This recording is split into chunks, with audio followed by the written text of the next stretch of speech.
السلام عليكم ورحمة الله وبركاته.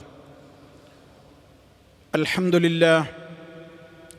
اللهم صل على محمد وعلى آل محمد كما صليت على إبراهيم وعلى آل إبراهيم إنك حميد مجيد.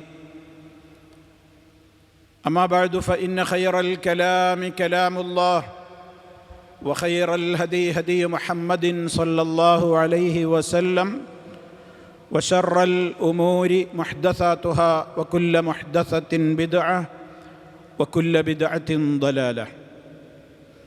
باب كراهة المشي في نعل واحدة أو خف واحد لغير عذر، وكراهة لبس النعل والخف قائما لغير عذر.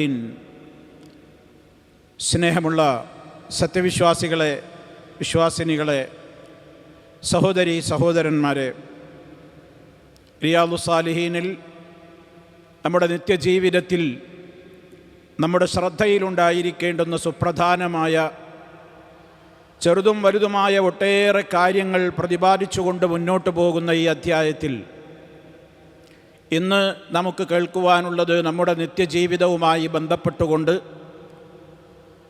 നാം ചെയ്യുന്ന പാദരക്ഷ ധരിക്കൽ എന്ന് പറയുന്ന ആ ഒരു പ്രവൃത്തിയിൽ നമുക്ക് പുണ്യം നേടുവാൻ എന്തെല്ലാം കാര്യങ്ങൾ ശ്രദ്ധിക്കേണ്ടതുണ്ട് എന്ന് ഓർമ്മപ്പെടുത്തുന്ന ഒരധ്യായമാണിത്. ബാബു കറാഹത്തിൽ മഷി, നടക്കൽ അനഭിലഷണീയമായ കാര്യമാണ്. മഷി, മഷ നടന്നു, മഷിയുൻ നടത്തം. കറാഹത്തിൽ മഷി എങ്ങനെ നടക്കൽ? ഫീ നഅലിൻ വാഹിദത്തിൻ, ഒറ്റച്ചെരുപ്പിൽ. നഅൽ എന്ന് പറഞ്ഞാൽ ചെരുപ്പിനാണ് പറയുക. നഅൽ പാദരക്ഷയ്ക്ക് എല്ലാത്തിനും മൊത്തം പ്രയോഗിക്കും. അത് ഷൂ ആവാം, അതേപോലെ തന്നെ ഒരു സാധാ സ്ലിപ്പർ, ആ നിലക്കുള്ള ചെരുപ്പുകളാവാം, ഏതോ ആവട്ടെ, പാദരക്ഷകൾ അതിന് മൊത്തം പ്രയോഗിക്കുന്നതാണ് നഅൽ. ഫീ നഅലിൻ വാഹിദത്തിൻ, ഒറ്റച്ചെരുപ്പിൽ നടക്കൽ വെറുക്കപ്പെട്ട കാര്യമാണ്. അതേപോലെ തന്നെ ഔ അല്ലെങ്കിൽ ഖുഫിൻ വാഹിദിൻ, ഒരൊറ്റ ഖുഫയിൽ, കാലിൽ ധരിക്കുന്ന നമ്മുടെ മേൽജോടി എന്നറിയപ്പെടുന്ന സോക്സ് എന്നിപ്പോൾ നമ്മൾ ഉപയോഗിച്ചു കൊണ്ടിരിക്കുന്ന അതെല്ലാം ആ വകുപ്പിൽ വരും. നബി സല്ലല്ലാഹു അലൈഹി വസല്ലമിൻ്റെ കാലത്ത് ധരിച്ചിരുന്ന ഖുഫ തടവുക, ഇതൊക്കെ നമ്മൾ സാധാരണയായി കേട്ട് പരിചയമുള്ള പദങ്ങളാണ്. അപ്പോൾ ഒറ്റച്ചെരുപ്പിൽ നടക്കലും അതുപോലെ തന്നെ ഒറ്റ ഇങ്ങനെ ഖുഫിൽ ധരിക്കലും ധരിച്ച് നടന്നു പോകലുമൊക്കെ വെറുക്കപ്പെട്ട കാര്യമാണ്. ചേർത്ത് പറഞ്ഞ കാര്യം ശ്രദ്ധിക്കുക. ലിഗൈരി ഉദ്രിൻ, ലിഗൈരി ഉദ്രിൻ, കാരണമുണ്ടെങ്കിലല്ലാതെ, ഉദ്ർ ഉണ്ടെങ്കിലല്ലാതെ. അപ്പോൾ ഉദ്റുണ്ടെങ്കിൽ അതൊക്കെ അനുവദനീയാകും. രണ്ടാമത്തെ വിഷയം അതോട് ചേർത്ത് പറഞ്ഞത് വകറാഹത്തി ലുബ്സിൻ നഅലി വൽ ഖുഫി, ഇതേപോലെ പാദരക്ഷയും ഖുഫയുമൊക്കെ ധരിക്കൽ വെറുക്കപ്പെട്ടതാണ്. ഖായിമൻ, നിന്നുകൊണ്ട് അത് ധരിക്കുക എന്നുള്ളത്, നിന്നുകൊണ്ട് ധരിക്കുക എന്നുള്ളത്. അതും ലിഗൈരി ഉദ്രിൻ, കാരണമുണ്ടെങ്കിലല്ലാതെ. അകാരണമായി, പ്രത്യേകിച്ച് കാരണമൊന്നുമില്ല, ആ വിഷയത്തെ ഒരു നിസ്സാരവൽക്കരിച്ചുകൊണ്ട് അങ്ങനെ ചെയ്യുന്നതാണ് അതിൽ ഇസ്ലാം അതരുത് എന്ന് പ്രത്യേകം എടുത്ത് പറഞ്ഞിട്ടുള്ളത്. അപ്പോൾ വിഷയം മനസ്സിലായല്ലോ. ഇനി അതുമായി ബന്ധപ്പെട്ടുകൊണ്ടുള്ള ഹദീസുകൾ പറയുമ്പോൾ വേഗത്തിൽ കാര്യങ്ങൾ മനസ്സിലാവും.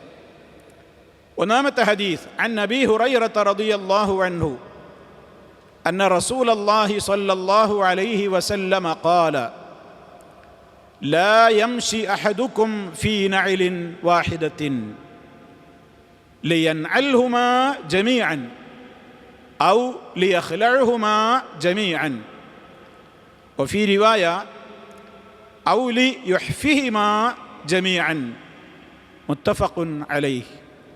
മഹാനായ സഹാബി അബൂ ഹുറൈറ റളിയല്ലാഹു തആല അൻഹു അദ്ദേഹം പറയാണ്, അന്ന റസൂലല്ലാഹി സ്വല്ലല്ലാഹു അലൈഹി വസല്ലമ ഖാല, തീർച്ചയായും അള്ളാഹുവിൻ്റെ റസൂല് പറഞ്ഞിരിക്കുന്നു, എന്താ പറഞ്ഞത്?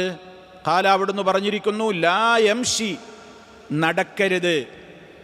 മഷാ, നേരത്തെ പറഞ്ഞു മഷാ, നടന്നു. മഷാ എന്ന് എഴുതുമ്പോൾ ഷീന് കഴിഞ്ഞിട്ട് യാ ഇട്ടിട്ടാണ് എഴുതേണ്ടത്. എഴുതേണ്ട രൂപം അങ്ങനെയാണ്. സാധാരണ എന്തിട്ടിട്ടും എഴുതാ, അലിഫിട്ടിട്ടും എഴുതുമല്ലോ നമ്മൾ അങ്ങനെ പറയുമ്പോൾ. എന്നാൽ മഷാ എന്നുള്ളതിൻ്റെ ആ മാളി മഷാ എന്ന് എഴുതുമ്പോൾ ഷീന് കഴിഞ്ഞിട്ട് ഏതാ വേണ്ടത്? യാ ആണ്. അതിൻ്റെ മുളാരി എന്താ? യംഷി. മഷാ യംഷി. നമ്മൾ പറയും ലാ യംഷി, അത് നടക്കൂല. സംഗതി എന്തെങ്കിലും ഒരു കാര്യത്തെപ്പറ്റി പറയുമ്പോൾ നമ്മൾ പറയും അത് ലാ യംഷി, അത് നടക്കൂല. സാധാരണ ഒരു പ്രയോഗമാണത്. അപ്പം മഷാ യംഷി, അതിൻ്റെ പിന്നെ അമ്രാണെന്ത്? ഇംഷി, നീ നടക്ക്. ലാ യംഷി, കണ്ടോ, നടക്കരുത്. ലാ യംഷി അഹദുക്കും, നിങ്ങളിൽ ഒരാളും തന്നെ നടന്നു പോകരുത്. ഫീ നഅലിൻ വാഹിദത്തിൻ, ഒരൊറ്റ ചെരുപ്പിൽ. ലിയൻഅൽഹുമാ ജമീഅൻ, ഒന്നുകിൽ രണ്ടും കൂടെ നീ ധരിക്കണം. ലിയൻഅൽഹുമാ, അവ രണ്ടും ഒരാൾ ധരിക്കട്ടെ. അതും ഒരു പിന്നെ കൽപ്പനാക്രിയയാണ്. ലിയൻഅൽ, അവൻ ചെരുപ്പ് ധരിക്കട്ടെ. ഹുമാ, ആ രണ്ടും. ജമീഅൻ, ഒരുമിച്ച് ധരിക്കുക. കാലിൽ ചെരുപ്പ് ധരിക്കുന്നുണ്ടെങ്കിൽ, പാദരക്ഷ ധരിക്കുന്നുണ്ടെങ്കിൽ രണ്ടും വിടണം. ഔ, അല്ലെങ്കിൽ എന്ത് ചെയ്യണം? ലിയഖ്ലഉഹുമാ ജമീഅൻ. ഖലഅ യഖ്ലഉ. ഓരോ വേർഡുകളും കിട്ടുമ്പോൾ നോട്ട് ചെയ്യലും പഠിക്കലൊക്കെയാണ് ഇതിലെ അറബി ഭാഷ പഠിക്കാനും പിന്നീട് ഈ ഹദീസുകൾ കേൾക്കാനും ഖുർആനിൽ ചില പദങ്ങൾ വരുമ്പോൾ ഒക്കെ മനസ്സിലാക്കാനും ഒക്കെ നമ്മളെ ജീവിതത്തിൽ ഉപകരിക്കും. അത് നോട്ട് ചെയ്താൽ, അത് പഠിച്ച് ഓർമ്മ വെച്ചാൽ വളരെ നന്നാകും. ഇവിടെ പറഞ്ഞ വേർഡ് എന്താണ്? ഖലഅ എന്നാണ്. ഖലഅ എന്ന് പറഞ്ഞാൽ എന്താ? ഊരിന്ന്. ഖലഅ, ഊരി. നമ്മൾ വസ്ത്രം ഊരിനീനും ഖലഅ എന്ന് പറയും. ചെരുപ്പ് ഊരി വെക്കുന്നതിനും എന്ത് പറയും? ഖലഅ. അതിൻ്റെ മുളാരി യഖ്ലഉ. യഖ്ലഉ. അതിൽ നിന്നുണ്ടായ ഒരു പദം വിവാഹരംഗത്ത്, വിവാഹമോചന രംഗത്ത് നമ്മൾ പ്രയോഗിക്കുന്നുണ്ട്. ആർക്കെങ്കിലും ഓർക്കാൻ പറ്റുന്നുണ്ടെങ്കിൽ ഓർത്തോളൂ. ഖുൽഉ. ഖുൽഉ എന്നൊരു പ്രയോഗം ത്വലാഖിൻ്റെ ഒരു ഇനമാണ്. ത്വലാഖിൻ്റെ ഒരു ഇനമാണ്. പക്ഷെ ആൾക്കാർക്ക് പറയാൻ കഴിയൂല, കാരണം ഈ ഖാ ഉച്ചരിച്ച് പരിചയമല്ലോ. അപ്പോൾ കുല, അല്ല പെണ്ണുങ്ങൾ പറയും കുല ചെയ്യാന്ന് പറഞ്ഞിക്കണ്, കോടതി പോകണം, കാളി പറഞ്ഞിക്കണ് ഇനി കുല എന്നുള്ള ഏർപ്പാടാണ്. എന്താ ഈ കുല? കുലയൊന്നുമില്ല, ഇത് ഖുൽഉ. മുസ്ലിമീങ്ങളായി നമ്മളെങ്കിലും പഠിച്ചു വെക്കണം ഇതിൻ്റെ നിയമം. അതുപോലെ തന്നെ ഇതിൻ്റെ ഭാഷാ പ്രയോഗങ്ങളും.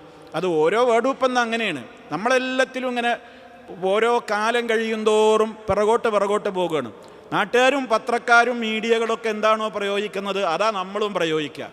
ഒരു മുസ്ലിം അവൻ്റെ ഒരു ഐഡൻറ്റിറ്റിയിൽപ്പെട്ടതാണ് ഓരോ പദങ്ങളോടും നീതി പുലർത്തി ഉച്ചരിക്കാൻ പഠിക്കണം. ഇപ്പം നമ്മൾ ദുൽഹിജ്ജ മാസത്തിലാണ് ഉള്ളത്. ഇനിയിപ്പോൾ ഒലുക എന്നറിയും. എന്താ ഒലുക? അതെന്നെ പറയാൻ അറിയില്ല. ഉദർക്ക, ചിലർ ഒരു അക്കീക്കറുക്കുക എന്നറിയും. ചിലർ കുട്ടിക്ക് അക്കീക്കറുക്കുന്നതിനെ പറ്റി മസല ചോദിക്കുമ്പോൾ പറയും, അല്ല ഈ ഒലു എടുക്കണ്ടല്ലോ, ഒല ഇറക്കുന്ന കുട്ടിക്ക്. അപ്പം അതൊന്നും വ്യത്യാസം മനസ്സിലായിട്ടില്ല. ഉലുഹിയത്ത് എന്താ, അഖീഖത്ത് എന്താ? ഇനി ഹജ്ജിന് പോയിട്ട് അവിടെ ഒരു ഉലുഹിയത്ത് അറക്കണില്ലേ, പിന്നെ ഇവിടെ ഒരു ഉലുഹിയത്ത് വേണോ എന്ന് ചോദിക്കലുണ്ട്. അത് ഉലുഹിയത്തല്ല, അത് ഹദിയാണ്. ഹജ്ജിൻ്റെ അറവ് വേറെയാണ്. എന്നാൽ അത് തന്നെ അവർക്ക് മതിയാകോ ഇല്ലേ എന്നുള്ളതൊക്കെ പണ്ഡിതന്മാർക്കിടയിൽ ചർച്ച ഉണ്ട്. സാന്ദർഭികമായി ഓർമ്മപ്പെടുത്തിയെന്ന് മാത്രം. എന്തായിരുന്നാലും ഞാൻ പറഞ്ഞു വരുന്നത്, മുസ്ലിമീങ്ങളായ സ്ത്രീ പുരുഷന്മാരെങ്കിലും നമ്മുടേതായ മതപരമായ നിത്യജീവിതവുമായി ബന്ധപ്പെടുന്ന പദങ്ങൾ ശരിക്ക് പറയാൻ പഠിക്കണം. അത് പറയാൻ അറിയാത്തവനാണ് ഇവിടെ. ഇപ്പോൾ നമ്മൾ ബത്താക്കക്ക് ഇവിടെ പതാക കിട്ടിയോന്ന് ചോദിക്കും. എന്താ ഈ പതാക? അത് മറ്റുള്ളവർ പ്രയോഗിക്കണം, എനിക്ക് ബത്താക്ക എന്ന് പറയാൻ അറിയില്ല. അങ്ങനെ പല കാര്യങ്ങളുണ്ട്. ഞാൻ പറയുന്നത് അറബി പദങ്ങൾ ഒരു അറബി നാട്ടിൽ നിന്നുകൊണ്ട് പോലും നമുക്ക് ഉച്ചരിക്കാനോ പറയാനോ അറിയാതെ പോകുന്നത് സങ്കടകരമാണ്. അതുകൊണ്ട് ഞാൻ ഓർമ്മപ്പെടുത്തുകയാണ്, ഖുൽഉ എല്ലാവരും പഠിച്ചു വെക്കേണ്ട ഒരു മസലയാണ്. ത്വലാഖിൻ്റെ വേറെ രീതിയാണ്. അതായത് ആ കൂട്ടത്തിൽ അതൊന്നാണ് പഠിക്കുക നമ്മൾ ചെറുതായിട്ട്.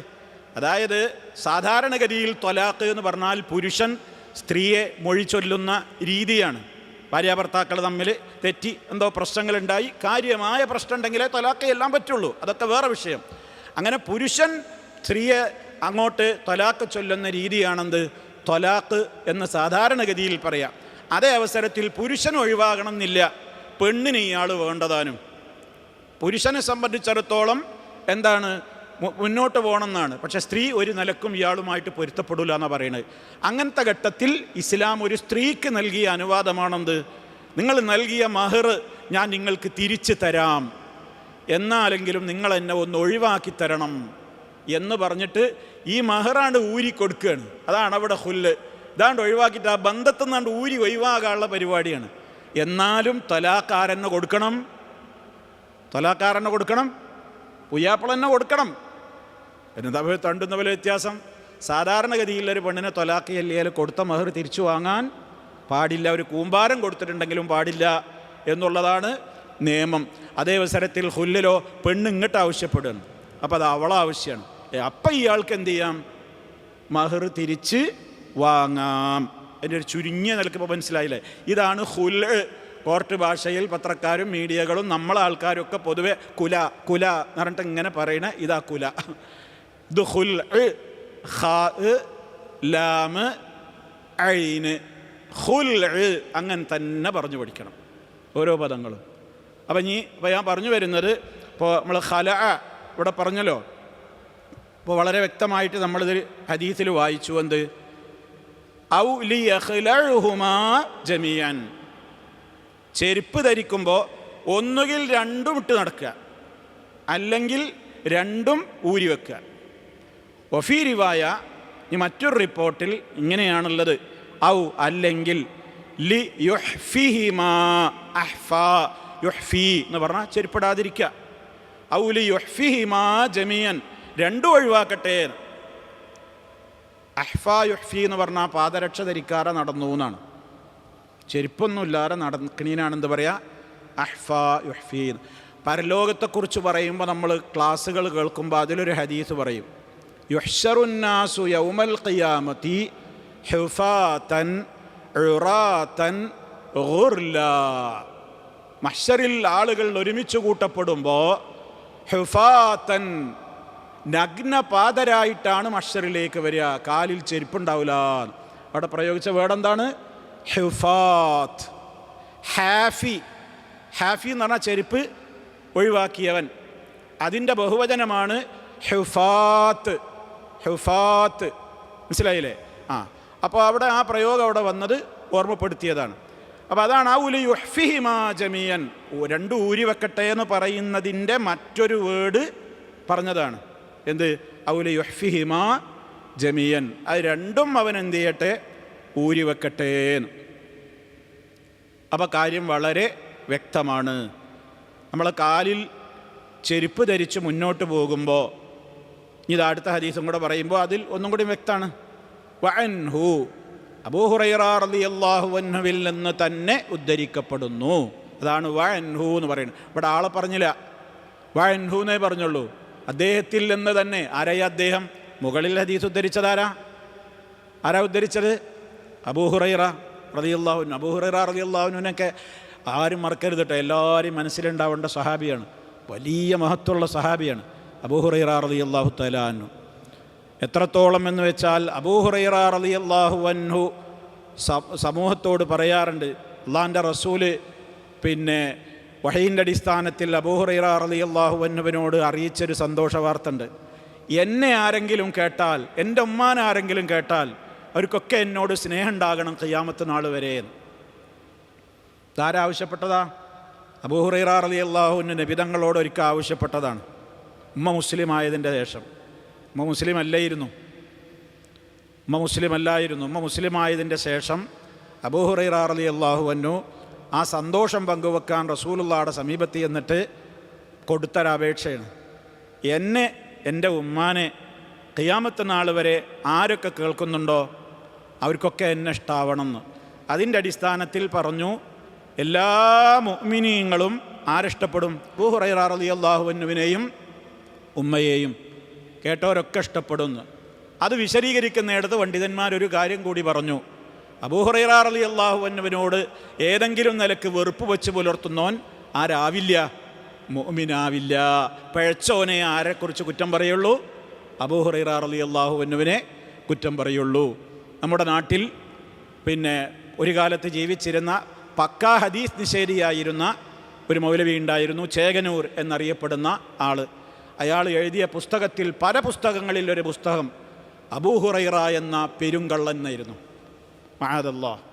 അദ്ദേഹത്തെ ഏറ്റവും വളരെ നീചമായ നിലക്ക് വളരെ വെറുപ്പോടുകൂടി പ്രചരിപ്പിച്ചു. ഇന്നും ഞാൻ ഈ എല്ലാവരും പേരൊന്നും പറയുന്നില്ല, പല കക്ഷികളും ഇന്നും സഹാബികളെ ധാരാളമായി ചീത്ത പറയുന്നുണ്ട്. സഹാബിമാരോട് പലർക്കും നല്ല തീർത്താൽ തീരാത്തത്ര വെറുപ്പുകളുണ്ട്. പല സംഘടനയിലെ ആളുകൾക്കും അത് പ്രകടിപ്പിക്കുന്നുണ്ട്. മുആവിയ റളിയല്ലാഹു അൻഹു എന്ന് കേൾക്കുമ്പോൾ വെറുപ്പുള്ളവരുണ്ട്, കാട്ടുകള്ളൻ എന്ന് വിശേഷിപ്പിക്കുന്നവരുണ്ട്. സഹാബിമാരെക്കുറിച്ച് മോശമായി എഴുതിയ IPH പോലെയുള്ള പുസ്തകശാലകളിൽ നിന്ന് പ്രസിദ്ധീകരിക്കപ്പെട്ട പുസ്തകങ്ങളിൽ പോലും മഹാനായ ഉസ്മാൻ റളിയല്ലാഹു തആല അൻഹുവിനെ സ്വജന പക്ഷപാതിയായി ചിത്രീകരിക്കുന്ന വരികളുണ്ട്. സ്വന്തം മരുമകന് വേണ്ടി പൊതു ഖജനാവിൽ നിന്ന് 2 ലക്ഷം ദീനാറ് അന്യായമായി മരുമകന് വേണ്ടി പൊതുമുതലിൽ നിന്ന് എടുത്തു കൊടുത്തു എന്ന് പച്ചയായി എഴുതിയിട്ടുണ്ട്. അത് ചോദിക്കാൻ ചെന്ന അന്നത്തെ ഖജാൻജിയായ ട്രഷററായിരുന്ന അബൂദറുൽ ഗഫാരി റളിയല്ലാഹു അൻഹുവിനോട് നീ അത് ചോദിക്കണ്ട, നിനക്ക് ഖജാൻജിപ്പണി പറ്റൂലെങ്കിൽ ചാവി മേശപ്പുറത്ത് വെച്ച് നിന്റെ പണി നോക്കി പോയിക്കോ എന്ന് പറഞ്ഞു എന്ന് വരെ മലയാളത്തിൽ പ്രസിദ്ധീകരിച്ച പുസ്തകങ്ങളിൽ വരെ ഉണ്ട്. അതൊക്കെ നമ്മൾ മനസ്സിലാക്കിയിരിക്കേണ്ട കാര്യങ്ങളാണ്. അപ്പം അത് പണ്ടുള്ള ചരിത്രമൊന്നുമല്ല പറയുന്നത്, ഇപ്പം നിലവിൽ കാണുന്ന ചരിത്രങ്ങളാണ്. സ്വഹാബാക്കളെ മോശമാക്കുക, സ്വഹാബത്തിന് തെറി പറയുക, സ്വഹാബത്തിനെ വളരെ വഴിവിട്ട നിലക്ക് അവർ അധർമ്മകാരികളായിരുന്നു എന്ന് പറയുക, 2.5 ദീനാറിന് വേണ്ടി 1 ദീനാറിന് വേണ്ടി 1/2 ദീനാറിന് വേണ്ടി അള്ളാഹിൻ്റെ റസൂലിൻ്റെ പേരിൽ ഹദീസുകൾ നിർമ്മിച്ചുണ്ടാക്കിയിരുന്ന സഹാബിമാരുണ്ട് എന്ന് എഴുതി വെക്കുക. ഇങ്ങനെയൊക്കെ പറയുന്ന എഴുതിയിട്ടുള്ള പുസ്തകങ്ങൾ സുപരിചിതമായ ബുക്ക് സ്റ്റാളുകളിൽ ഇന്നും വിറ്റുകൊണ്ടിരിക്കുന്നുണ്ട്. അത്ര പറഞ്ഞാൽ പോരെ? അപ്പം ആലോചിച്ച് നോക്കൂ, സഹാബത്തിനെ സ്നേഹിക്കൽ ഈമാനിൻ്റെ ഭാഗമാണ്. യഥാർത്ഥ വിശ്വാസികൾക്ക് മാത്രമേ സഹാബികളെ സ്നേഹിക്കാൻ കഴിയുകയുള്ളൂ. അവരെ പഴിക്കുന്നവർ ഇസ്ലാമികമായി മറ്റൊരു രീതിയിലേക്ക് പിഴച്ചുപോയ കക്ഷികൾക്കല്ലാതെ അവരെ പഴിക്കാനാവില്ല.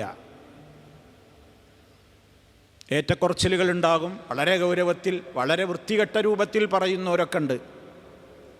ഇന്നല്ലാഹ യഅ്മുറുക്കും അൻ തദ്ബഹു ബഖറ, അള്ളാഹു നിങ്ങളോട് പശുവിനെ അറുക്കാൻ കൽപ്പിക്കുന്നു എന്ന സൂറത്തുൽ ബഖറയിലെ ആയത്തിന് അവിടെ ബഖറ എന്ന് പറഞ്ഞാൽ ഉദ്ദേശം മഹദിയായ ആയിഷ റളിയല്ലാഹു അൻഹയെ അറുക്കണം എന്നാണ് ഖുർആനിൻ്റെ കൽപ്പന എന്ന് വിശ്വസിക്കുന്ന വിഭാഗമുണ്ട് ഷിയാക്കളിൽ.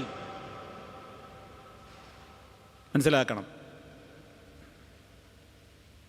അവരെ കാര്യം മാത്രമൊന്നുമല്ല, കേരളത്തിലെ ഒരുപാട് ആളുകളിൽ ആ വിശ്വാസക്കാരുണ്ട്. അപ്പം ഇതൊക്കെ പറയേണ്ടി വരുന്നത് എന്തുകൊണ്ടാണെന്നറിയോ? ഇന്നിപ്പോൾ അങ്ങനെയാണ്. ഇന്ന് സഹാബത്തിനെ നമ്മൾ പഠിക്കണം. സഹാബത്തിനെ പഠിക്കണം എന്ന് പറയുന്നത് അതുകൊണ്ടാണ്. സഹാബത്തിനെ വളരെ രൂക്ഷമായി വിമർശിക്കുക, സഹാബാക്കളെ മോശക്കാരാക്കുക. സഹാബത്തിനെ മോശക്കാരാക്കിയാൽ പിന്നെ നമ്മളാരാ മുന്നോട്ടെങ്ങനെ പോകും? ആരാ സഹാബത്ത്? അവർ നല്ലവരാന്ന് പറഞ്ഞത് ആരാ? റളിയല്ലാഹു അൻഹും എന്ന അവരെ സംബന്ധിച്ച് ഗുഡ് സർട്ടിഫിക്കറ്റ് കൊടുത്തത് ഞാനും നിങ്ങളുമല്ല, അല്ലാഹു സുബ്ഹാനഹു വ തആലയാണ്. അവരെ അള്ള തൃപ്തിപ്പെട്ടു, അവരെ അള്ളാഹിനെയും തൃപ്തിപ്പെട്ടിരിക്കുന്നു. അള്ള ഖുർആനിൽ അവരെ കുറിച്ച് പറയാ, അവരെ അള്ള തൃപ്തിപ്പെട്ടു, ഇവരെ അള്ളാഹിനെയും തൃപ്തിപ്പെട്ടിരിക്കുന്നു എന്ന് പറഞ്ഞ ഒരാളെക്കുറിച്ച് പോലും നമുക്ക് പഴിച്ച് സംസാരിക്കുവാൻ അവകാശമേ ഇല്ല. ഇത് അടിസ്ഥാന തത്വമാണ്, അഹ്ലുസുന്നയുടെ അടിസ്ഥാന തത്വമാണ്. നിങ്ങളാരും മറന്നു പോകരുത്, നിങ്ങളുടെ മനസ്സിൽ എന്നും കൊണ്ടു നടക്കണം. അഹ്ലുസുന്നത്തി വൽ ജമാഅ ഒരിക്കലും ഒരു സഹാബിയെയും മോശക്കാരനായി സംസാരിക്കുകയില്ല. ആരെങ്കിലും സഹാബിമാരെ മോശക്കാരാക്കി പഴി പറയുകയോ ചീത്ത പറയുകയോ ചെയ്യുന്നുണ്ടെങ്കിൽ അവൻ അഹ്ലുസുന്നയിൽ നിന്ന് പുറത്തേക്കാണ്. അത് സാന്ദർഭികമായിട്ട് ഓർമ്മപ്പെടുത്തേണ്ട കാലമായതുകൊണ്ട് പറയുകയാണ്. കാരണം ഒരുപാട് ഇങ്ങനെ കേൾക്കും, ഒരുപാട് ഇങ്ങനെ പറയും ചെയ്യുമ്പോൾ ഗൗരവം ഇങ്ങനെ കുറഞ്ഞു വരുന്നുണ്ട് ആളുകൾക്ക്. അപ്പോൾ കുഴപ്പമൊന്നുമില്ല, അതേതോ ഒരാളെക്കുറിച്ച് പറയണമാതിരിയാണ് അല്ല. സഹാബത്താരും തെറ്റുപറ്റാത്തവരാന്നല്ല, തെറ്റുപറ്റാത്തവർ പ്രവാചകന്മാർ മാത്രമേ ഉള്ളൂ. അതേ അവസരത്തിൽ അവരൊക്കെ നീതിമാന്മാരാണ്. അബദ്ധങ്ങൾ സംഭവിക്കാം. സഹാബികൾക്കിടയിലും യുദ്ധങ്ങളുണ്ടായില്ലേ? ചേരിതിരിഞ്ഞ് യുദ്ധങ്ങളുണ്ടായില്ലേ? അതിനെക്കുറിച്ച് നമ്മൾ വിലയിരുത്താൻ അർഹരല്ല. അതൊക്കെ അവരവരുടേതായ ഗവേഷണങ്ങളിൽ പറ്റിയ അബദ്ധങ്ങൾ മാത്രമാണെന്നും അവരെല്ലാവരും നമ്മുടെ കണ്ണിൽ ഒരേപോലെ തന്നെ നമ്മൾ അവരെ കാണണമെന്നുമാണ് അഹ്ലുസുന്നയുടെ വിശ്വാസം. ഇതൊന്നും മറന്നു പോകരുത്. മൗലികമായ കാര്യങ്ങളാണ് ഞാൻ ഈ പറയുന്നത്. ഒരൊറ്റ സഹാബിയെക്കുറിച്ചും അവർ മോശമായിരുന്നു പറയാൻ പാടില്ല. എല്ലാവരും അവരൊക്കെ നല്ലവരാണ് എന്നേ പറയാൻ പാടുള്ളൂ. കാരണം അള്ളാഹ് അവരെക്കുറിച്ച് എല്ലാവരെക്കുറിച്ചും പറഞ്ഞാൽ എന്താണ്? അവർ തൃപ്തിപ്പെട്ടിരിക്കുന്നു. ഇതാരും മറന്നു പോകരുത്. പ്രത്യേകിച്ച് ന്യൂ ജനറേഷൻ എന്ന് പറയുന്ന ടീമൊന്നും ഇതൊന്നും കേൾക്കണില്ല, അവരിതൊന്നും അറിയണില്ല. ഏതോ ഇപ്പം അടുത്ത കാലത്ത് ജീവിച്ച ഒരു നൂറ്റാണ്ടോ അല്ലെങ്കിൽ 4, 5, 6, 7 നൂറ്റാണ്ടൊക്കെ മുമ്പുള്ള ഏതെങ്കിലും ആൾക്കാരെ വിമർശിക്കുന്നത് പോലെയാണ് സഹാബത്തിനെ വിമർശിക്കുന്നത് എന്ന് ഒരാളും മനസ്സിലാക്കരുത്. അത് വളരെ സീരിയസ് ആയിട്ട് നിങ്ങൾ മനസ്സിൽ വെക്കണം. അതുകൊണ്ട് അബൂ ഹുറൈറ റളിയല്ലാഹു അൻഹുവിനെ കുറിച്ച് പറഞ്ഞപ്പോൾ സാന്ദർഭികമായിട്ട് ഞാൻ ഓർമ്മപ്പെടുത്തിയതാണ്. അപ്പോൾ അബൂ ഹുറൈറ റളിയല്ലാഹു അൻഹു അദ്ദേഹം തന്നെയാണ് മുസ്ലിം ലോകത്തിന് ധാരാളക്കണക്കിന് ഹദീസുകൾ നബി സല്ലല്ലാഹു അലൈഹി വസല്ലമിൽ നിന്ന് നേർക്ക് നേരെ കേട്ട് സംഭാവന ചെയ്ത വ്യക്തിത്വമാണ് ആര്? അബൂ ഹുറൈറ റളിയല്ലാഹു അൻഹു. ഇസ്ലാം വിരുദ്ധ ശക്തികൾ മുഴുവനും ഏറ്റവും കൂടുതൽ വിമർശിക്കുന്നതും ഇതേ അബൂ ഹുറൈറ റളിയല്ലാഹു അൻഹുവിനെയാണ്. എന്താ കാരണം? അദ്ദേഹത്തെ ഒന്നുമല്ലാതാക്കിയാൽ ഇസ്ലാമിനെ ഒന്നുമല്ലാതാക്കാൻ ശ്രമങ്ങൾ അവർക്ക് നടത്താം. അതിനു വേണ്ടിയാ. നെടുന്തൂണാണ് വെട്ടിട്ടാൽ പിന്നെ മേലുള്ള പെരണ്ടാവില്ലല്ലോ. അതുകൊണ്ടാണ് എല്ലാവരും അബൂ ഹുറൈറനെ വല്ലാതെ ആക്ഷേപിക്കാൻ പോണത്. അബൂ ഹുറൈറ റളിയല്ലാഹു അൻഹു ആക്ഷേപിക്കുന്നുണ്ട്, പല സ്വഹാബിമാരെയും ആക്ഷേപിക്കുന്നുണ്ട്. ഗൗരവമാണ്, തിരിച്ചറിയണം. അപ്പോൾ വിഷയത്തിലേക്ക് മടങ്ങാം. അദ്ദേഹം പറയാണ് വീണ്ടും അടുത്ത ഹദീസ്, സമിഅ്തു റസൂലല്ലാഹി സ്വല്ലല്ലാഹു അലൈഹി വസല്ലമ യഖൂൽ, അല്ലാഹുവിൻ്റെ റസൂൽ പറയുന്നതായി ഞാൻ കേട്ടിരിക്കുന്നു. ഇദൻഖതഅ മുറിഞ്ഞാൽ, ഇൻഖതഅ എന്ന് പറഞ്ഞാൽ മുറിഞ്ഞു, ഖതഅ എന്ന് പറഞ്ഞാൽ മുറിച്ചു, ഇൻഖതഅ എന്ന് പറഞ്ഞാലോ മുറിഞ്ഞു. ഇദൻഖതഅ മുറിഞ്ഞു പോയാൽ, എന്ത് മുറിഞ്ഞു പോയാൽ? ഷിസ്ഉ നഅലി അഹദിക്കും, നിങ്ങളിൽ ഒരാളുടെ ചെരുപ്പിൻ്റെ വള്ളി. ഷിസ്ഉ ചെരുപ്പിൻ്റെ വാറ്, വള്ളി എന്നൊക്കെ പറയില്ലേ, അതാണ് ഷിസ്ഉ. അങ്ങനെ നിങ്ങളുടെ ചെരുപ്പിൻ്റെ വള്ളി പൊട്ടിപ്പോയാൽ, ഇത് സാധാരണ നമുക്ക് സംഭവിക്കുന്ന ഒരു കാര്യമാണല്ലോ, അതുകൊണ്ട് പറയണം, അവിടുത്തെ നിയമം പറയണം. ഫലാ യംശി ഫിൽ ഉഖ്റാൻ, മുറിയാത്തത് ഇട്ട് നടക്കരുത്. പൊട്ടാത്ത ചെരുപ്പിട്ടിട്ടും ഒറ്റക്കാലുമ്പോൾ ചെരുപ്പിട്ടിട്ട് ഇങ്ങനെ നടക്കരുത്. ഇതാ തുടക്കത്തിൽ പറയുമ്പോൾ നമ്മൾ സംശയിച്ചില്ല, എന്താ പോയി പറയണത്? ആരാ ഇപ്പോൾ ഒറ്റക്കാലുമ്പോൾ ചെരുപ്പിടുക? എന്താ പോയി പറയണ്? അതാണ് ഈ ഹദീസ് വായിക്കുമ്പോൾ സംഗതി മനസ്സിലാവും എന്ന് പറയുന്നത്. ഹത്താ യുസ്ലിഹാൻ, പൊട്ടിയ ചെരുപ്പ് നന്നാക്കിയിട്ട് രണ്ടും കൂടി ഇടണമെന്ന്, അല്ലെങ്കിൽ രണ്ടും ഒഴിവാക്കണമെന്ന്. നമ്മളെന്ത് ചെയ്യും? ഒരു ചെരുപ്പ് പൊട്ടി നിൽക്കുക, മറ്റേത് കൊണ്ട് കുറേ ഇങ്ങനെ നടക്കും, ഒന്നുമ്മ ചവിട്ടിയിട്ട് അങ്ങനെ പാടില്ല. നല്ല ചെരുപ്പ് ഊരി കയ്യിൽ പിടിക്കുക, പൊട്ടിയത് അവിടെ ഇടുക, അല്ലെങ്കിൽ പൊട്ടിയത് കയ്യിൽ വെച്ചങ്ങാണ്ട് അടുത്ത സ്ഥലത്ത് പോയിട്ട് അത് തുന്നണ ആളാരാണെങ്കിൽ അയാളെ കൊണ്ട് തുന്നിച്ചിട്ട് ഇടുകയാണെങ്കിൽ രണ്ടും ഇടണം, ഊരുകയാണെങ്കിൽ രണ്ടും ഊരണം. ഒറ്റക്കാലിൽ പാദരക്ഷ അണിഞ്ഞുകൊണ്ട് എന്ത് ചെയ്യരുത്?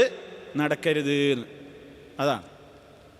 അപ്പം മതപരമായിട്ട് ഇസ്ലാമിൽ അതിലൊരു പുണ്യകർമ്മമാണ്, ഒരു ഹറാമൊന്നുമല്ല ഇപ്പോൾ ഈ പറയുന്നത്. എന്നാൽ ഒരാൾ വിചാരിക്കാണ് മുഹമ്മദ് നബി അത് പറയാൻ ആരാ? ഒരു ചെരുപ്പിടണമൊക്കെ വലിയൊരു വിഷയമാണ്, വലിയ കാര്യമായിട്ട് പറയപ്പെടെ മുസ്ലിമീങ്ങളെ കയ്യും കാലും വെട്ടെന്ന് പറയുമ്പോൾ അപ്പോൾ കാലും വിടുന്ന ചെരുപ്പിൻ്റെ വിഷയം കൊണ്ടുവരുന്നത് ഓരോരുത്തർ പൊയ്ക്കാണി അവിടുന്ന്, അതൊന്നും ഇപ്പോൾ ഒരു വലിയ ബടാ വിഷയമൊന്നുമല്ല എന്ന് പറഞ്ഞിട്ട് ഒരുത്തനതിനെ കളിയാക്കിയിട്ട് ഞാനൊന്ന് നോക്കട്ടെ, ഒറ്റക്കാലിൽ ഷൂവും സോക്സ് ഇട്ടൊന്ന് നടന്നോക്കട്ടെ 1 കിലോമീറ്റർ, എന്താ ഇവിടെ ആകാശം ഇടിഞ്ഞു പോകുന്നില്ലോ, ആകാശം ഇടിഞ്ഞു വിളിഞ്ഞു പോകുമോ എന്നൊക്കെ ഒന്ന് നോക്കുക എന്നൊക്കെ ഒരുത്തൻ അതിനെ ഒരു അവഗണനയും പരിഹാസ മനോഭാവത്തിലോ പറയണതെങ്കിലോ അത് ഹറാമാകും. ഹറാമാകുന്നു മാത്രമല്ല, ചിലപ്പോൾ ഇസ്ലാമെന്നാണ് പുറത്തേക്കും പോകും, ഇസ്ലാമെന്ന് പുറത്തേക്കും പോകും. അതും മനസ്സിലാക്കി വെച്ചോളിൻ. മൗലികമായ ഇന്നത്തെ ക്ലാസ്സിലെ 2ാമത്തെ പോയിന്റ്, ഒരു സുന്നത്ത് നിങ്ങൾക്ക് വേണമെങ്കിൽ ഒഴിവാക്കാം. ശരിക്കും മനസ്സിലായിക്കോളിൻ. ഇസ്ലാമിൽ പുണ്യകർമ്മമായ ഒരു കാര്യം നിർബന്ധമൊന്നുമല്ല, ഒരു പുണ്യകർമ്മം നിങ്ങൾക്ക് വേണമെങ്കിൽ എന്ത് ചെയ്യാം? ഒഴിവാക്കാം. ഒഴിവാക്കി നിങ്ങൾക്ക് കുറ്റമുണ്ടോ? ഇല്ല. ചെയ്താൽ നിങ്ങൾക്ക് പുണ്യല്ലേ? ഉണ്ട്. ഇതിനാണ് സുന്നത്ത് എന്ന് പറയാം. എന്നാൽ ഉദാഹരണം പറയണേ. ളുഹറിൻ്റെ മുമ്പ് 4 റക്അത്ത് നിസ്കരിക്കൽ ശക്തമായ സുന്നത്താണ്. ഒരാൾക്ക് തിരക്കുകൊണ്ട് അത് പറ്റിയില്ല, നാൾക്കത് വീണ്ടെടുക്കുക. ളുഹറിൻ്റെ ശേഷം അയാൾക്ക് നിസ്കരിക്കാട്ടോ. ളുഹറിൻ്റെ ശേഷമുള്ള സുന്നത്തും നിസ്കരിച്ചിട്ട് പിന്നെ ഈ മുമ്പുള്ള നഷ്ടപ്പെട്ടത് ഞാൻ ഖളാവ് വീട്ടുന്നു എന്ന് കരുതിയിട്ട് എന്ത് ചെയ്യുക, അങ്ങക്കത് വീണ്ടെടുക്കുക. അതൊക്കെ ചെയ്യണം, അതൊക്കെ വേറെ മസലയാണ്, അങ്ങോട്ടൊന്നുമല്ല ഞാൻ പോണത്. ഒരാൾ അങ്ങനെ സംഗതിവശാൽ ഒരാൾക്ക് പറ്റിയില്ല, അയാൾ കുറ്റക്കാരനൊന്നും ആകില്ല. അതേ അവസരത്തിൽ ഒരുത്തം പറയണേ, ഇവിടെ ളുഹർ 4 നിസ്കരിക്കാൻ തന്നെ ഇവിടെ വയ്യ, അതിൻ്റെ അടിയിലപ്പം അതിൻ്റെ മുമ്പൊരു 4 നിസ്കരിക്കണം എന്നൊരു നിയമം കൂടി വരരുത്, എന്നെ കൊണ്ട് പറ്റൂല.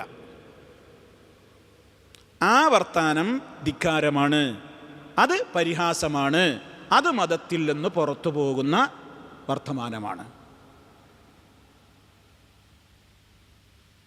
നബി സല്ലല്ലാഹു അലൈഹി വസല്ലമിൻ്റെ ഉപദേശ നിർദ്ദേശങ്ങൾ നടക്കുന്നൊരു സദസ്സിൽ ഒരു വ്യക്തി ഇടത്തെ കൈകൊണ്ട് തിന്നാണ്.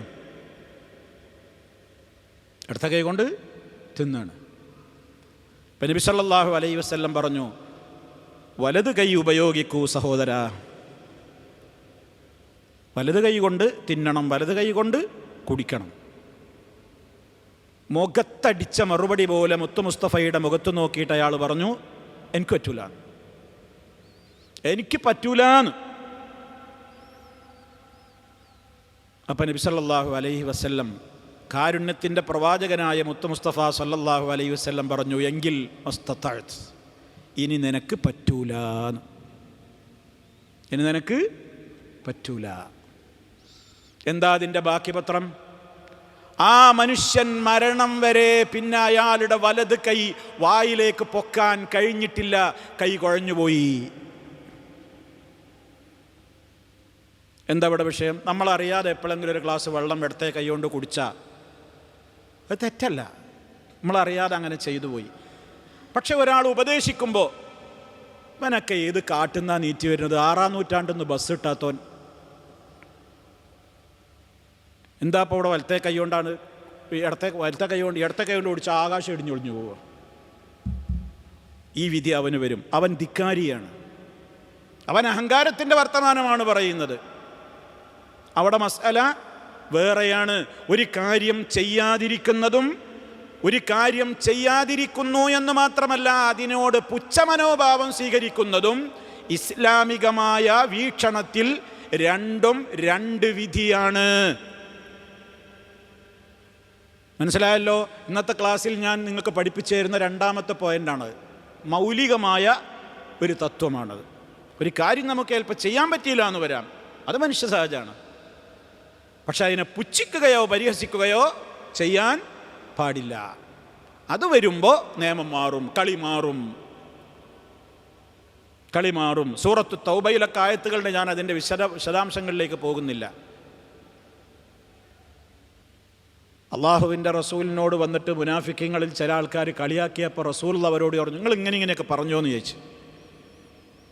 അപ്പോൾ നബി സല്ലല്ലാഹു അലൈഹി വസല്ലമിനോട് അവർ പറഞ്ഞു, നബി ഞങ്ങളത് വെറുതെ തമാശയാക്കിയതാണ്. അവിടെ പറഞ്ഞ് ഖുർആൻ പറഞ്ഞ മറുപടി എന്താ അറിയോ? നിങ്ങളെ തമാശ ദീനിൻ്റെ കാര്യത്തിലാ, അത് കഫർതും ബഅദ ഈമാനിക്കും, കഫറായി പോയിരിക്കുന്നു, നിങ്ങളെ ഈമാനിൻ്റെ ശേഷം നിങ്ങൾ കുഫറിലെത്തിയിരിക്കുന്നു. ഇതൊക്കെ വലിയ വിഷയങ്ങളാണ്. മുസ്ലിം ഉമ്മത്തിലെ ഓരോ മെമ്പറും പഠിച്ചു മനസ്സിലാക്കിയിരിക്കേണ്ടുന്ന അടിസ്ഥാന ഘടകങ്ങളാണിതൊക്കെ. എത്ര ആളുകളാണെന്നറിയോ ഓരോ വേദികളിൽ വെച്ചിട്ട് ഇസ്ലാമിൻ്റെ നിയമങ്ങളെ കൊഞ്ഞനം കുത്തുന്നത്, പരിഹസിക്കുന്നത്, പുച്ഛിക്കുന്നതും പരിഹസിക്കുന്നതും നിയമം വേറെ, ഒരു കാര്യം ഒരാൾ ചെയ്യാതിരിക്കുന്നതിൻ്റെ നിയമം വേറെ. അതാണ് ഞാൻ പറയുന്നത്. ഇസ്ലാം എന്ന് പറഞ്ഞാൽ A മുതൽ Z വരെ നിയമങ്ങളുള്ള മതമാണ്. അതിൽ ചെറിയ രംഗത്തും വലിയ രംഗത്തും ഒക്കെ ഉള്ള നിയമം പറയും. ഇപ്പം ഇതൊരു നിസ്സാരമായിട്ട് തോന്നുന്നില്ലേ? എന്തപ്പം ഇത്ര നിയമം പറയുള്ളത്? ആരാപ്പോൾ ഇതൊക്കെ ചെയ്തിരുന്നില്ലേ? ഇപ്പം ചെയ്യുന്നുണ്ടാവില്ല. എനിക്ക് ഓർമ്മയുണ്ട്, നമ്മളൊക്കെ ആകെ അന്ന് ചെറുപ്പത്തിൽ നമുക്ക് ആകെ ഒരു വള്ളിച്ചെരുപ്പം ഉണ്ടാവുക. നിങ്ങളൊക്കെ പഴയ കാലം ആലോചിച്ചോളും. ഇവിടെ ഉള്ള കുറച്ച് മുതിർന്നവർ, ന്യൂ ജനറേഷനോട് ഞാൻ ചോദിക്കണില്ല, കാരണം അവരൊക്കെ വെള്ളിക്കരണ്ടിയായിട്ട് എന്ന് പറഞ്ഞാൽ ഏറ്റവും വലിയ സുഖത്തിൻ്റെ ലോകത്തേക്ക് പറന്നു വീണവരാണ്. നമ്മളൊക്കെ ചെറുപ്പത്തിൽ നമ്മളെ മദ്രസയിലോ സ്കൂളിലൊക്കെ പോകുമ്പോൾ ആകെ ഒരു ചെരുപ്പുണ്ടാവുക. അത് തേഞ്ഞ് തേഞ്ഞ് തേഞ്ഞ് തേഞ്ഞ് അതിൻ്റെ അടിയിൽ ചിലപ്പോൾ ടയർ വെച്ച് പിടിപ്പിക്കും. അതിൻ്റെ ഒരു വള്ളി പൊട്ടിയാൽ പിന്നെ എന്തായിട്ട് ഒറ്റക്കാലുമ്പോൾ ചെരുപ്പിട്ടിട്ട് ഇങ്ങനെ വരും വീട്ടിക്ക്. ചെരുപ്പുത്തിൻ്റെ അടുത്തേക്ക് നടന്നിങ്ങനെ പോകും, ഒറ്റക്കാലം ഇട്ടിട്ട്. രണ്ടും കൂടി ഊരി പിടിക്കൂല. ഒന്നും വിലയിലും കാള് മുള്ളുത്തണ്ടല്ലോ വിചാരിച്ചാൽ അത് ഈ കൊക്കിച്ചാടിയിട്ടൊക്കെ ഇങ്ങനെ പോവും. ഇത് ചെയ്തിരുന്നാണ്. ഇതിനേക്കാൾ ദാരിദ്ര്യമുള്ളൊരു കാലഘട്ടമായിരുന്നു മുത്തു മുസ്തഫ സല്ലല്ലാഹു അലൈഹി വസല്ലമിൻ്റെ കാലഘട്ടം. ഇന്നിപ്പോൾ വൈദ്യശാസ്ത്രം പറയുന്നു എന്ത്? ഒരു കാലുമ്മ ചെരുപ്പിട്ട് നടക്കരുത് എന്ന്. കാലുമ്മ മുള്ളുത്തൽ മാത്രമൊന്നുമല്ല, ആരോഗ്യപരമായിട്ട് ഒട്ടേറെ പ്രശ്നമുണ്ട്. ഇംബാലൻസാണ്. മനുഷ്യൻ്റെ ബോഡിക്കൊരു ബാലൻസ് ഉണ്ടല്ലോ. ഒരു കാല് ഉയരത്തിലും ഒരു കാല് ഇതായാലും കുറച്ചൊന്ന് നടന്നു നോക്കണം. ഏതെല്ലാം രോഗങ്ങൾ വരും. ഇടുപ്പ് വേദന, ഒരു ഭാഗത്തേക്ക് സൈഡ്, മറ്റേതെല്ലാം പ്രയാസങ്ങൾ, നട്ടെല്ല് പ്രശ്നം, പിന്നെ ബാലൻസിൻ്റെ പ്രശ്നം, 100 കൂട്ടം കാര്യങ്ങൾ പറയുന്നു. അല്ലാഹുവിൻ്റെ റസൂൽ മെഡിക്കൽ കോളേജിൽ പോയിട്ടാവൊന്നും പഠിച്ചിട്ടൊന്നുമല്ല ഈ പറയുന്നത്. ഇതൊക്കെ വഹീൻ്റെ വെളിച്ചത്തിൽ പറയാണ്. ഇസ്ലാം ഒരു കാര്യം പറയുമ്പോൾ അതിലൊക്കെ മതപരമായിട്ടുള്ള ഒരു നിയമം പറയുമ്പോൾ അതിലൊക്കെ ഏത് കാലഘട്ടത്തിലും മനുഷ്യന് ഖൈറുള്ളതേ പറയൂ. ഏതെങ്കിലും വിധത്തിൽ ഷറുള്ളതൊക്കെ ഒഴിവാക്കാൻ പറയും. അപ്പോൾ നിങ്ങളുടെ ചെരുപ്പ് ഇങ്ങനെ ധരിച്ച് പോവുകയാണ്. ഒരു ചെരുപ്പ്, ഇനി ഒരു ഷൂ അല്ലെങ്കിൽ നമുക്ക് ഉപയോഗശൂന്യമായാൽ എന്നാൽ പിന്നെ ഒന്നിട്ടിട്ടാണ് പോട്ടെ എന്ന് വിചാരിക്കണ്ടെന്ന്. രണ്ടും ഊരി കൈ പിടിക്കുക, എന്നിട്ട് നന്നാക്കിയിട്ടിടുക. അതാ പറയുന്നത്. ഇതങ്കത്ത മുറിഞ്ഞു പോയാൽ ഷിസ്ഉ വള്ളി നഅലിയായതിക്കും, നിങ്ങളിൽ ഒരാളുടെ ചെരുപ്പിൻ്റെ വാറ്, പട്ട, വള്ളി അതൊക്കെ മുറിഞ്ഞു പോയാൽ ഫലാ യംശി ഫിൽ ഉഖറ, അവൻ മറ്റേതിൽ നടക്കരുത്. ഏതുവരെ? ഹത്താ യുസ്ലിഹഹാ, അതവൻ നന്നാക്കുന്നത് വരെ. അസ്ലഹ യുസ്ലിഹു, മറ്റേ ചെരുപ്പ് നന്നാക്കുന്നത് വരെ. അതാണ് ഹത്താ യുസ്ലിഹഹാ, ആ ചെരുപ്പ് നന്നാക്കുന്നത് വരെ. റവാഹു മുസ്ലിം റഹിമഹുല്ല. ഓരോ മര്യാദകളും ഇസ്ലാം പഠിപ്പിക്കുന്നത് എല്ലാ വിഷയത്തിലും ഉണ്ട് ഇസ്ലാമിന് പറയാൻ. അപ്പോൾ അത് നമ്മൾ ഈ വിഷയത്തിൽ മനസ്സിലാക്കിയിരിക്കേണ്ടതുണ്ട്. ഇനി മൂന്നാമത്തെ ഹദീസ് കേട്ടോളൂ. വഅൻ ജാബിരിൻ റളിയല്ലാഹു അൻഹു അന്ന റസൂലല്ലാഹി സ്വല്ലല്ലാഹു അലൈഹി വസല്ലം നഹാ അൻ യൻതഇല റജുലു ഖായിമൻ. റവാഹു അബൂ ദാവൂദ് ബിഇസ്നാദിൻ ഹസനിൻ. നബി സല്ലല്ലാഹു അലൈഹി വസല്ലം പറയാണ്. ആരാത് കേട്ടത്? സഹാബി ആരാ? ജാബിർ റളിയല്ലാഹു തആല അൻഹു എന്ന സഹാബി പറയാണ്.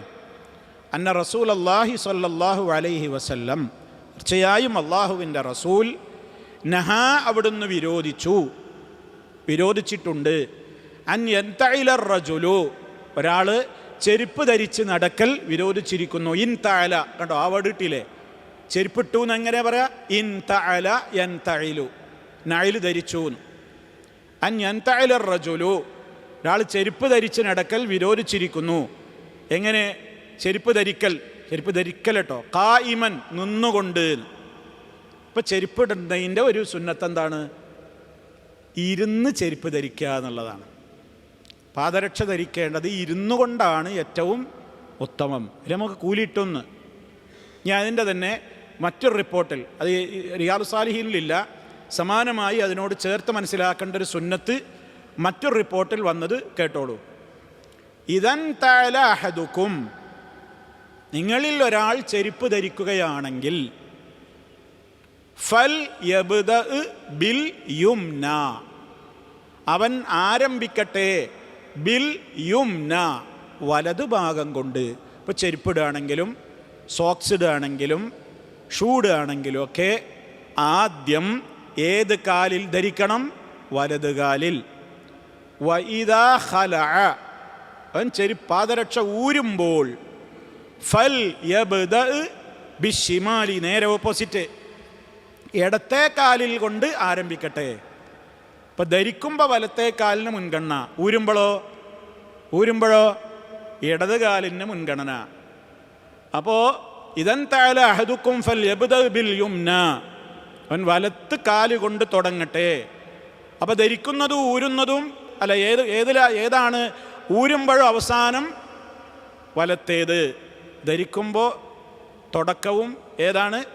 വലത്തേത്. ഇത് നമ്മളൊന്ന് ശ്രദ്ധിച്ചാൽ എത്ര തവണ നമ്മൾ ഷൂടുന്നുണ്ട്? എത്ര തവണ സോക്സ് ധരിക്കുന്നുണ്ട്, എത്ര തവണ ചെരുപ്പിടുന്നുണ്ട്. ഒന്ന് മനസ്സ് വെച്ചാൽ മലക്കുകൾ നമുക്ക് ഹസനത്തായിട്ട് രേഖപ്പെടുത്തും. ചിലവൊന്നുമില്ല. ഇനി ചിലവൊന്നുമില്ല. നബി സല്ലല്ലാഹു അലൈഹി വസല്ലമ എല്ലാ കാര്യങ്ങളിലും വലതുവശത്തെ മുന്തിക്കുന്നത് ഇഷ്ടപ്പെട്ടിരുന്നു. യുഅ്ജിബുഹു തയമ്മുൻ, അള്ളാഹുവിൻ്റെ റസൂലിന് പെരുത്ത് ഇഷ്ടമായിരുന്നു. അത്തയമ്മുനു, എന്താ തയമ്മുൻ എന്ന് പറഞ്ഞാൽ? വലത്തേതിനെ മുന്തിക്കൽ. തയമ്മന, തയമ്മുമല്ല, നമ്മൾ ഉളുവിന് പകരമുള്ള തയമ്മുമല്ല, അത് അവസാനം നൂനാണ്. തയമ്മുന്, യമീന്, അതാ തയമ്മുന്. ഏതൊക്കെ കാര്യങ്ങളിൽ? ഫീ തനഉലിഹി, ചെരുപ്പ് ധരിക്കുമ്പോഴും, വഫീ തറജുലിഹി, മുടി ചീകുമ്പോഴും, വഫീ തഹൂരിഹി, ശുദ്ധിയാക്കുമ്പോൾ ഉളുവെടുക്കുമ്പോഴും, വഫീ ശഅനിഹി കുല്ലിഹി, ഇടത്തേത് മുന്തിക്കണം എന്ന് പറഞ്ഞതല്ലാത്ത എല്ലാ കാര്യങ്ങളിലും ഏതിനായിരുന്നു മുൻഗണന? വലത്തേതിനായിരുന്നു മുൻഗണന. അപ്പോൾ സുഹൃത്തുക്കളെ, നമ്മളിതിലൊരു ഉദ്ദേശത്തോടു കൂടെ ഒരു കാര്യം ചെയ്യുമ്പോൾ ഒരു ചിലവുമില്ല. പലതവണ നമ്മൾ ചെരുപ്പിടുന്നുണ്ട്, ഊരുന്നുണ്ട്, ഇതിലൊക്കെ നമുക്ക് പ്രതിഫലം കിട്ടും. അത് അതിൻ്റെ ഒരു മര്യാദ അവിടെ പറഞ്ഞതാണ്.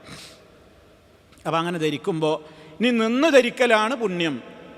നിന്ന് ധരിക്കലാണ് പുണ്യം. ഇതിപ്പോൾ നമ്മൾ പാൻറ് ഇടുമ്പോൾ, ഒരാളിപ്പോൾ പാൻറ് ധരിക്കുകയാണ്, അണ്ടർവെയർ ധരിക്കുകയാണ്, ആദ്യം വലത്തേ കാലിടുക, പിന്നെ ഇടത്തേ കാലിടുക, ഊരുമ്പോൾ ഇടത്തേന്ന് ഊരിയിട്ട് അവസാനം വലത്തേന്നാക്കുക. ഇതൊക്കെ ഈ നിയമമുണ്ട്.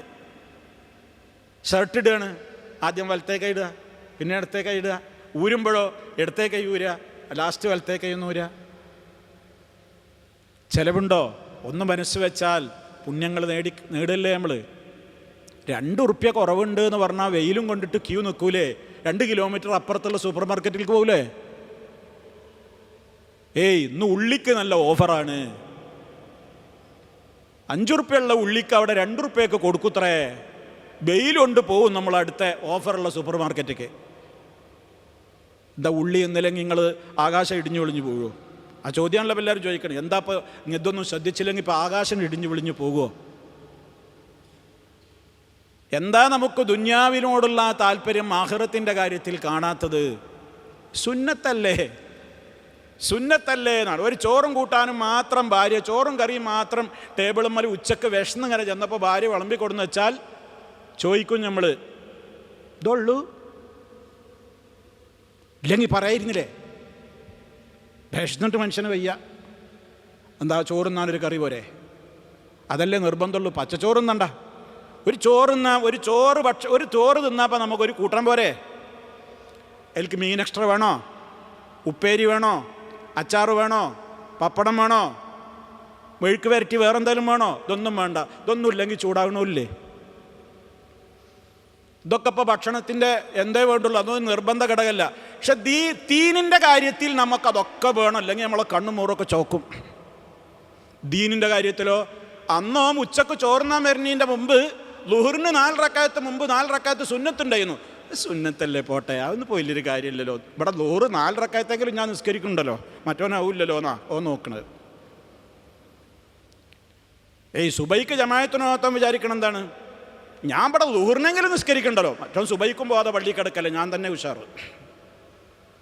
അള്ളാഹിൻ്റെ റസൂല് പറഞ്ഞാൽ എന്താ പറയുക? ദീനിൻ്റെ ദുന്യാവിൻ്റെ ഈ കാര്യത്തിൽ ആരോമാർക്ക് തിരിച്ചിടാനാ. ദീനിൻ്റെ കാര്യത്തിലേക്ക് നോക്കുമ്പോൾ നിന്നെ കാണാൻ ഉഷാറുള്ളവരിലേക്കാണ് നീ നോക്കേണ്ടത്. ദുന്യാവിൻ്റെ കാര്യത്തിലേക്ക് നോക്കുമ്പോഴാണ് എങ്ങോട്ട് നോക്കാൻ പറഞ്ഞത്? താഴത്തേക്ക് നോക്കിക്കോന്ന്. നമ്മൾ നേരെ ആരോ തിരിച്ചിട്ടു. ഇപ്പം ഞാൻ ഉദാഹരണം പറഞ്ഞാൽ എന്തിനാ? ഒരു ചോറ് തിന്നാൻ ആവശ്യമുള്ളത് ഫർള് പത്രല്ലേ ഉള്ളൂ, പക്ഷെ നമുക്ക് അതിലൊന്നും ഫർള് പോരാ. ദീനിൻ്റെ കാര്യം വരുമ്പോൾ സുന്നത്തല്ലേ, അതൊക്കെ പത്ര ഗൗരവമായിട്ട് പറയാണ്ടോ? ഗൗരവമായിട്ട് പറയണ്ടോയെന്ന് ഓരോരുത്തരുടെ വീട്ടിലെ ഭാര്യമാരോടൊന്ന് ചോദിച്ചു നോക്കണ്ടേ, ഗൗരവം ഉണ്ടോ ഇല്ലേന്ന്. അതാണ് നമ്മൾ ഇത് ഉദാഹരണം പറഞ്ഞത്. എന്തിനാണെന്നറിയോ? നമ്മൾ ചിന്തിക്കാനാ നമ്മൾ എവിടെ എത്തി നിൽക്കുന്നത്. എന്തെങ്കിലും ഒരു ത്യാഗം സഹിക്കാൻ, എന്തെങ്കിലും ഒരു ബുദ്ധിമുട്ട് സഹിക്കാൻ, എന്തെങ്കിലും ദീനിൻ്റെ ഒരു കാര്യം അനുസരിച്ച് മുന്നോട്ട് പോകാൻ നമുക്കൊക്കെ എത്രത്തോളം മനസ്സുണ്ട്. എല്ലാം നമ്മളാണ് നിസ്സാരാക്കുകയാണ്.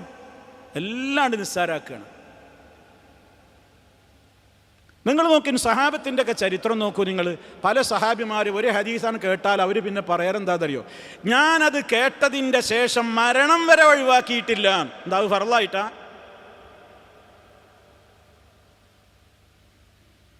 എന്നിട്ടും അവർക്ക് മരിക്കണ നേരത്ത് പേടി തന്നെയാണ്, സ്വർഗത്തിലേക്ക് പോവോ നരകത്തിലേക്ക് പോകുമെന്ന്.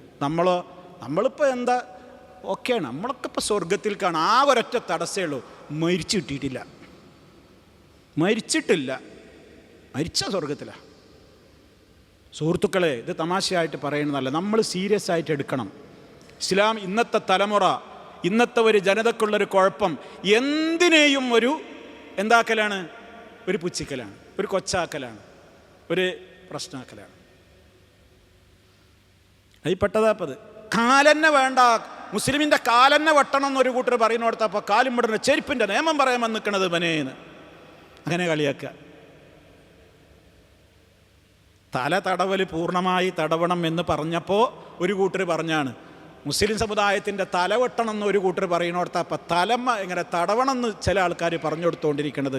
ഇതൊക്കെ പറഞ്ഞു കൊടുക്കേണ്ടത് എന്ന് അവനിക്കത് പുച്ഛമായി തോന്നുന്നു.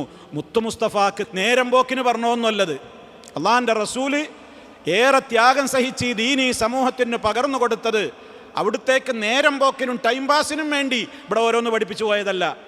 അത് അംഗീകരിക്കാനും വിശ്വസിക്കാനും താല്പര്യമുള്ള മുസ്ലിമീങ്ങൾ അതനുസരിച്ച് ജീവിച്ചോട്ടെ എന്ന് വിചാരിച്ചിട്ടുള്ള റോൾ മോഡൽ നമുക്ക് കാണിച്ചു തന്നതാണ് മുഹമ്മദ് മുസ്തഫ സല്ലല്ലാഹു അലൈഹി വസല്ലം. അത് അല്ലാഹ് പറയും ചെയ്തു, ലഖദ് കാന ലക്കും, തീർച്ചയായും നിങ്ങൾക്കുണ്ട്, ഫീ റസൂലില്ലാഹി, അള്ളാഹുവിൻ്റെ റസൂലിൽ, ഉസ്വത്തുൻ ഹസന, ഉത്തമമായ റോൾ മോഡൽ നിങ്ങൾക്കുണ്ട്.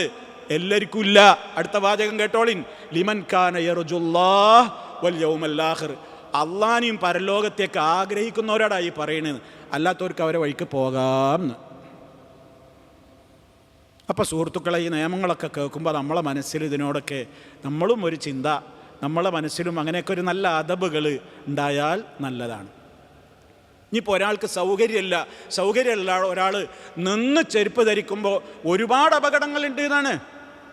ഇരുന്നിട്ട് ചെരുപ്പ് ധരിക്കുന്നവരും നിന്ന് ചെരുപ്പ് ധരിക്കും, നമ്മുടെ സാധാ സ്ലിപ്പറുകൾ ഇതിൽ പെടാതെ പോകുന്നു എന്നാണ്. അത് തന്നെയും ഒരാൾ ഇരിക്കുകയാണെങ്കിൽ നല്ല തന്നെ. സാധാ സ്ലിപ്പറുകൾ നിന്നുകൊണ്ട് നിഷ്പ്രയാസം ഒരാൾക്ക് തൻ്റെ ഷൂ ഇടാൻ പറ്റും, നിന്നുകൊണ്ട് നിഷ്പ്രയാസം ധരിക്കാവുന്ന നമ്മുടെ സാധാ സ്ലിപ്പറുകളാണ്. അതൊന്നും ഇപ്പോൾ നമ്മൾ ഇരുന്നോളുന്നില്ല. നേരെ മറിച്ച് ഒരാൾക്ക് ഇങ്ങനെ വള്ളി കെട്ടാനുണ്ട്, ഷൂന് വള്ളി കെട്ടാനുണ്ട്. അതേപോലെ തന്നെ അവിടെ ഇത് കയ്യൊക്കെ ഇട്ടിട്ട് വേണം അവനക്ക് അതിൽ കാലിൻ്റെ മടമ്പയിൽ കയറ്റണമെങ്കിൽ. അങ്ങനെയൊക്കെ ആകുമ്പോൾ നമ്മൾ എന്ത് ചെയ്യേണ്ടി വരികയാണ്, ഒരു കാലും ഇട്ടിട്ട് മറ്റേ കാല് പൊക്കിയിട്ടാണ് ചെയ്യുക. വീഴാൻ സാധ്യത, ഇടുപ്പല്ലിന് കേടുപറ്റാൻ സാധ്യത, തലയുറ്റൽ വരാൻ സാധ്യത, ബാലൻസ് നഷ്ടപ്പെടാൻ സാധ്യത, എന്തെല്ലാം പ്രശ്നങ്ങൾ. ഒരു സ്ത്രീ ആണെങ്കിൽ അവൾ ഒരു കാല് ഉയർത്തിപ്പിടിച്ച് മറ്റേ കാലിടുമ്പോൾ അവൾ ഔറത്ത് വെളിവാകാൻ സാധ്യത.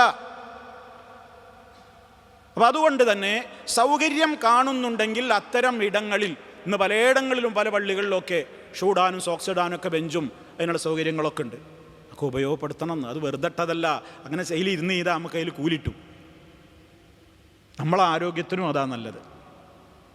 മറ്റേത് കുനിഞ്ഞു നിന്നിട്ട് നമ്മൾ എന്തൊക്കെ ചെയ്യണം, വെള്ളി കെട്ടണം. അപ്പോൾ ഇവിടെ ഊരവേദന ഉള്ളവന് അവനക്ക് പ്രശ്നം ഉണ്ടാവും. കാണാൻ തന്നെ ഒരു അഭംഗി. ഒരു പെണ്ണിങ്ങനെ കുനിഞ്ഞു നിൽക്കണം, കുറേ നേരം നിൽക്കുമ്പോൾ ഒരാണുങ്ങൾ അധികം ഇങ്ങനെ പോവുകയാണ്. എന്ത് വസ്ത്രം ധരിച്ചൊരു പെണ്ണാണെങ്കിലും ആ പെണ്ണ് കുനിഞ്ഞു നിൽക്കുമ്പോൾ അവൾക്കൊരു ശരീരത്തിൽ നിന്ന് അവൾ അറിയാതെ തന്നെ വെളിവാകുന്ന ഒരു ശാരീരികമായ ഒരു ഷേപ്പില്ലേ. എന്തൊക്കെ കാര്യങ്ങൾ ഇസ്ലാം ശ്രദ്ധിക്കുന്നു എന്നുള്ളത് നമ്മൾ നോക്കണ്ടേ. അപ്പോൾ അതാ പറയുന്നത്, സൗകര്യമുള്ള ഇടത്ത് ഷൂവും സോക്സൊക്കെ ഇടുമ്പോൾ എന്ത് ചെയ്തോളിൻ, ഇരുന്നോളിൻ. ഒരിടത്തേനും സൗകര്യമല്ല, പിന്നുള്ള മാതിരി ചെയ്യുക, നമുക്കത്രയല്ലേ പറ്റുള്ളൂ. അതേപോലെ നമ്മൾ ചെരുപ്പിടാനൊന്നും കുനിയേണ്ട ആവശ്യമില്ല. പിന്നെ കാലിൻ്റെ തള്ളവരലയിൽ ഇട്ടിട്ട് ഇങ്ങനെ ആകെ ഇടങ്ങാറാക്കേണ്ട കാര്യമില്ല. നിന്നുകൊണ്ട് തന്നെ നമുക്ക് ധരിക്കാൻ പറ്റും. ഇവിടെ നിന്നിട്ട് ചെയ്തോളി, ഒന്നും പ്രശ്നമില്ല. അപ്പോൾ ഇസ്ലാം എന്ത് പറയുമ്പോഴും അതിലൊക്കെ എന്തുണ്ട്, നമുക്ക് ഭൗതികമായും ഗുണങ്ങളുണ്ട്. ആ ഒരു കൽപ്പന അള്ളാഹുവിൻ്റെ റസൂലിൻ്റെതാണ്, എൻ്റെ മുത്തു മുസ്തഫ പഠിപ്പിച്ച ഒരു ചര്യയാണ് എന്ന ബോധമുണ്ടാകുമ്പോൾ അത് നമ്മുടെ ഹസനാത്തിൻ്റെ പട്ടികകളിൽ മലായിക്കത്തുകൾ രേഖപ്പെടുത്തി വെക്കുകയും ചെയ്യും. അപ്പോൾ അതാണ് ആ വിഷയത്തിൽ. ഇപ്പോൾ 3 മര്യാദകൾ അതിൽ നമ്മൾ പഠിച്ചു. ഒന്നിങ്ങനെ പൊട്ടി നടക്കുക, ഒന്നും നടക്കരുത്. പിന്നെ പറഞ്ഞു എന്ത്, നിന്നുകൊണ്ട് ധരിക്കണം. അതിൽ തന്നെ മറ്റൊരു മര്യാദ പഠിച്ചു. ആദ്യം ഏത് കാല് എങ്ങനെ പാദരക്ഷ ധരിക്കുമ്പോൾ ശ്രദ്ധിക്കണം എന്നുള്ളത്. അപ്പോൾ സഹോദരങ്ങളെ, അതാണ് ആ വിഷയത്തിൽ നമ്മുടെ ശ്രദ്ധയിലുണ്ടായിരിക്കേണ്ട പ്രധാനപ്പെട്ട ഒരു കാര്യം. അപ്പോൾ ഇതിലൊക്കെ ഇസ്ലാം നമുക്ക് കൃത്യമായി അതിൽ ഒന്നും നിസ്സാരമായിട്ട് കാണാതെ അതിലൊക്കെ നമുക്ക് അള്ളാഹു നമ്മളറിയാത്ത പല വിധത്തിലുള്ള കാര്യങ്ങളും നിശ്ചയിച്ച് തന്നിട്ടുണ്ടാകും എന്ന് നമ്മൾ കണക്ക് കൂട്ടുകയും അതോടൊപ്പം അതുമായി ബന്ധപ്പെട്ടുകൊണ്ടുള്ള കാര്യങ്ങളിലുമൊക്കെ നമ്മുടെ ശ്രദ്ധയുണ്ടാകണം എന്ന് മാത്രമാണ് ഓർമ്മപ്പെടുത്തുവാനുള്ളത്. അള്ളാഹു സുബ്ഹാനഹു വ തആല പ്രവാചകചര്യകളെ മനസ്സിലാക്കുവാനും അതിന് ജീവിതത്തിൽ വലിയ വില കൽപ്പിക്കുവാനും തയ്യാറാകുന്ന സുമനസ്സുകളിൽ, തഖ്വയുള്ളവരിൽ നമ്മയും നമ്മുടെ ബന്ധപ്പെട്ട എല്ലാവരെയും ചേർത്ത് അനുഗ്രഹിക്കുമാറാകട്ടെ. ശാരീരികവും മാനസികവുമായ പ്രയാസങ്ങളിൽ നിന്ന് അള്ളാഹു രക്ഷയും സമാധാനവും നൽകി അനുഗ്രഹിക്കുമാറാകട്ടെ. മാരകമായ രോഗങ്ങളിൽ നിന്ന് കാത്തു രക്ഷിക്കുമാറാകട്ടെ. നമ്മളിലെ രോഗികൾക്ക് അള്ളാഹു പരിപൂർണമായും ശിഫ നൽകുമാറാകട്ടെ. മരണപ്പെട്ടവർക്ക് മഗ്ഫിറത്ത് നൽകി അനുഗ്രഹിക്കുമാറാകട്ടെ. റബ്ബന തഖബ്ബൽ മിന്നാ ഇന്നക അൻതസ് സമീഉൽ അലീം വതുബ് അലൈനാ ഇന്നക അൻതത് തവ്വാബുർ റഹീം. اللهم صل على محمد وعلى آل محمد والحمد لله رب العالمين. سبحانك اللهم وبحمدك أشهد أن لا إله إلا أنت أستغفرك وأتوب إليك.